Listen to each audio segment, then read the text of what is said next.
यशस्वी प्रधानमंत्री श्री नरेंद्र मोदी जी को अब बिहार में दूसरा हनुमान भी मिल गया है। जी हाँ, पहले हनुमान कहते थे चिराग पासवान को लोग। चिराग पासवान भी कई बार ये कहते हुए नजर आते थे कि मैं मोदी जी का हनुमान हूँ।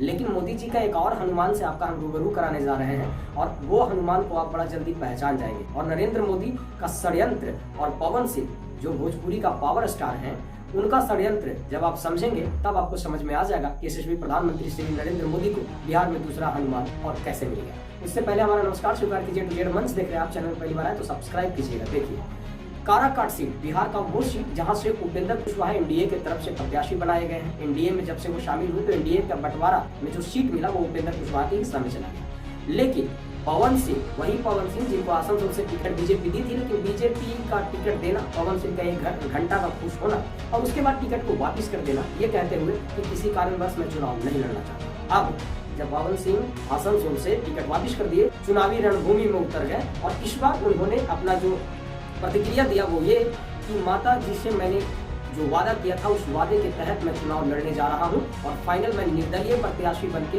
काराकाट सीट से चुनाव लड़ूंगा। यहीं पर ही आपको समझ में आएगा कि नरेंद्र मोदी का हनुमान दूसरा कौन मिल गया बिहार में। जी हाँ, उपेंद्र कुशवाहा, वही जो कभी गठबंधन में का हिस्सा रहे और उसके बाद नरेंद्र मोदी का साथ छोड़ के महागठबंधन की ओर भी अपना रुख अपना लेते हैं। यानी नरेंद्र मोदी ये चाहते हैं कि जो भी मेरे सांसद हैं वो सेफ सांसद बन के हमारी पार्टी को सेवा करते रहें और हमारी पार्टी में टूट ना हो।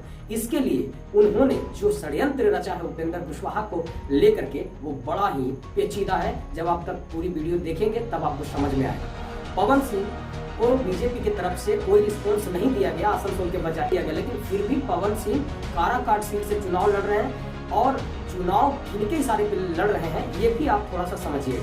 उपेंद्र कुशवाहा यदि हार जाते हैं तो सोचिए, अपने मन में एक मिनट सोच के देखिए कि अगर पवन सिंह काराकाट सीट से चुनाव जीतते हैं तो क्या वो आरजेडी में शामिल होंगे?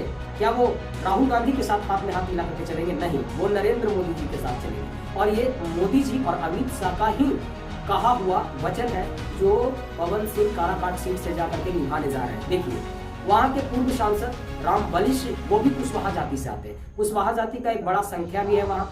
उपेंद्र कुशवाहा एक बार वहाँ चुनाव जीत भी चुके हैं, लेकिन अब उपेंद्र कुशवाहा का टिकट वहां से निकालना बड़ा ही मुश्किल नजर आ रहा है। इसलिए क्योंकि उपेंद्र कुशवाहा के सामने भोजपुरी का पावर स्टार कहे जाने वाले बड़े फेस पवन सिंह टक्कर देने आ गए हैं।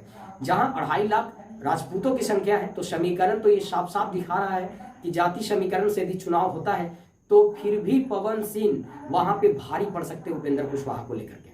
और यदि उपेंद्र कुशवाहा चुनाव हार जाते हैं तो बीजेपी को कोई नुकसान नहीं होगा, क्योंकि पवन सिंह चुनाव जीतने के बाद वहीं पहुंचेंगे। तो भैया किए ना हनुमान वाला काम। बस नरेंद्र मोदी का दूसरा हनुमान बनने जा रहे हैं भोजपुरिया शेर पवन सिंह और नरेंद्र मोदी के इशारे पे ही काराकाट सीट से वो चुनाव लड़ रहे हैं। अगर इतना ही निर्दलीय चुनाव लड़ने का उनका तुल मचा होता तो वो आरा से नहीं लड़ लेते, बलिया से नहीं लड़ लेते, लेकिन काराकाट सीट ही क्यों चुना, इसके पीछे भी बहुत सारा षड्यंत्र हो सकता है। बहरहाल, आपको क्या लग रहा है कि पवन सिंह को वहां चुनाव लड़ाने में बीजेपी का हाथ है या नहीं? कमेंट सेक्शन में जरूर आप अपनी राय दीजिए।